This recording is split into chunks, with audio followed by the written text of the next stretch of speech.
Look, there's a version of you living inside your head right now. This version wakes up early, crushes the gym, builds the business, writes the book, lives the life you've always pictured. And here's the thing, just thinking about that version of you feels good, like genuinely satisfying, almost like you've already done the work. But you haven't, and somewhere deep down, you know it. If that just made your stomach drop a little, stay with me. Because what I'm about to explain isn't another just be disciplined speech. This is about what's actually happening inside your brain. And once you see it, you cannot unsee it. Here's what most people don't realize. When someone is lazy but ambitious, everybody around them assumes the same thing. They just don't want it badly enough. No, that's completely wrong. And psychology proves it. Here's the thing. Ambitious people who struggle to take action aren't failing because they lack drive. They're failing because their brain is already collecting the reward. Picture this. You're sitting on your couch. You're not doing anything productive. But in your head, you're imagining yourself successful, respected, financially free, living exactly the life you want. And your brain? It loves this. Every time you vividly imagine your future self winning, your brain releases dopamine, the same chemical it releases when you actually achieve something real.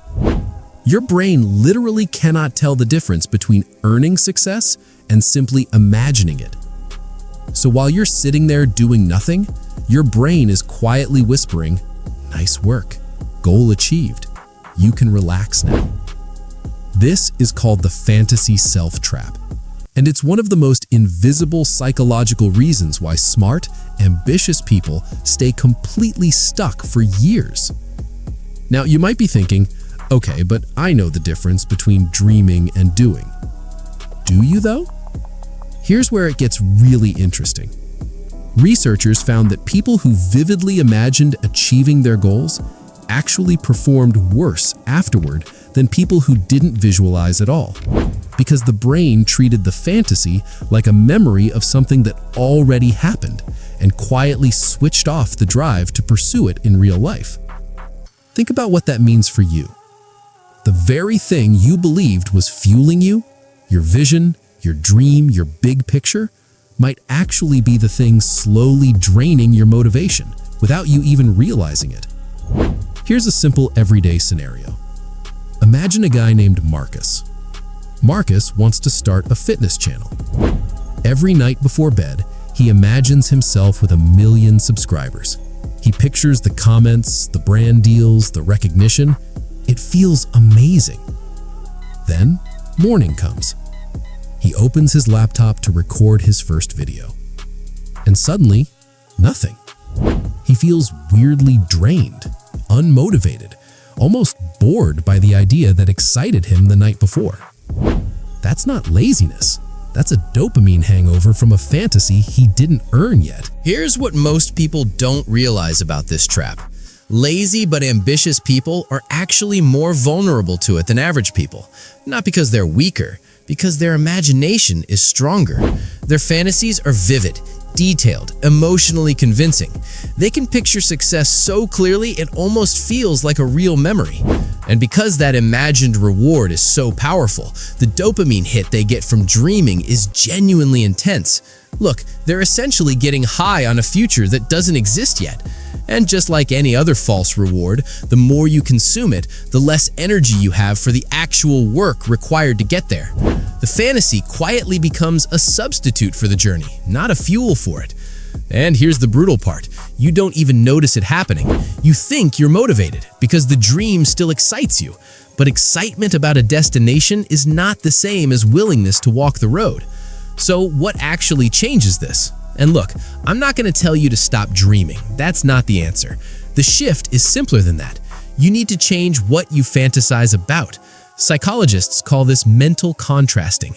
Instead of only imagining the destination, you immediately follow it with the obstacle. You picture the goal, and then you picture the hard, boring, uncomfortable moment standing between you and that goal.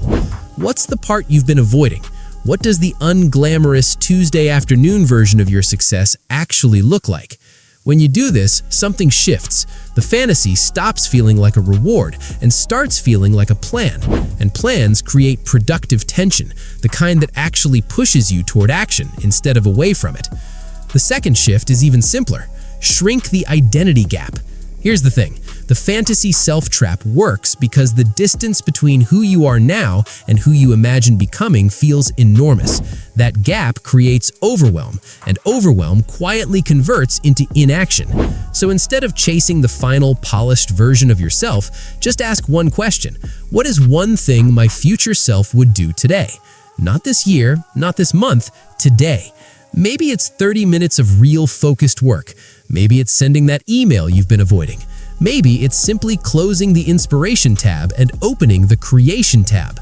Because here's the psychological truth that ambitious people resist most. Your future self isn't built in moments of inspiration. It's built in moments of resistance, when the fantasy is calling your name and you choose reality instead. So let me be straight with you. You are not lazy. You are someone whose brain quietly found a shortcut to the feeling of success without requiring the actual work of success. And now that you can see the trap, you have a real choice in front of you. You can keep feeding the fantasy, or you can start building the reality, one small, unglamorous, deeply unsexy action at a time.